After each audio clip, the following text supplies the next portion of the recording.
आषाढी वारी निर्विघ्न पार पाडण्यासाठी सर्व शासकीय यंत्रणांनी परस्पर योग्य समन्वय ठेवावा। उपमुख्यमंत्री अजित पवार। सोलापूर जिल्हा प्रशासनाकडून आषाढी वारीच्या यशस्वीतेसाठी काटेकोर नियोजन। दिनांक 14 आषाढी शुद्ध एकादशी सोहळा 6 जुलै 2025 रोजी होत असून 26 जून ते 10 जुलै 2025 हा संपूर्ण यात्रा कालावधी आहे। श्री विठ्ठल रुक्मिणीच्या दर्शनासाठी सर्व मानाच्या व अन्य पालख्यांचे त्यांच्या नियोजित तिथीप्रमाणे पंढरपूरकडे प्रयाण होणार आहे। संपूर्ण वारी कालावधीत पालख्या दिंड्या यांचा समवेत असणारे वारकरी भाविक यांना पालखी मार्ग, पालखी तळ, पालखी विसावा ठिकाण, रिंगण व पंढरपूर शहरात सर्व प्रकारच्या उत्कृष्ट सोयी सुविधा संबंधित प्रशासकीय यंत्रणेने अत्यंत काटेकोरपणे उपलब्ध करून द्याव्यात। त्यासाठी परस्परात योग्य समन्वय ठेवावा व ही आषाढी वारी निर्विघ्नपणे पार पाडावी असे आवाहन राज्याचे उपमुख्यमंत्री अजित पवार यांनी केले। आषाढी वारी 2025 च्या अनुषंगाने प्रशासकीय यंत्रणेने केलेल्या नियोजनाच्या पूर्व तयारीचा आढावा उपमुख्यमंत्री अजित पवार यांनी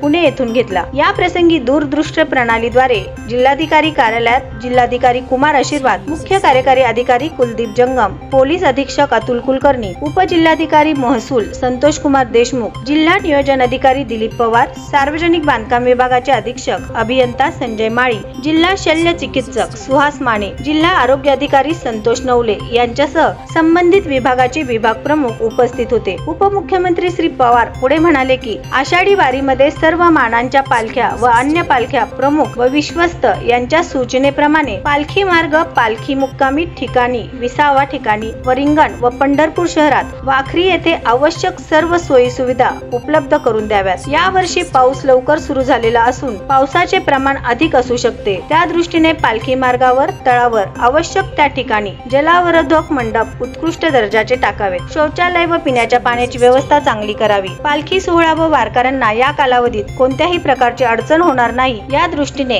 सर्वांनी दिलेली जबाबदारी अत्यंत नियोजनबद्धरित्या पार पाडावी। या सोयी सुविधा निर्माण करताना आवश्यक असलेला निधी उपलब्ध करून देण्यात येईल असे त्यांनी सांगितले। पुणे, सातारा व सोलापूर जिल्हाधिकारी यांनी पालखी मार्गावर त्यांच्या हद्दीत पालखी मुक्कामी ठिकाणी, विसावा ठिकाणी जनरेटरची व्यवस्था ठेवावी, कारण पाऊस लवकर सुरू झालेला आहे।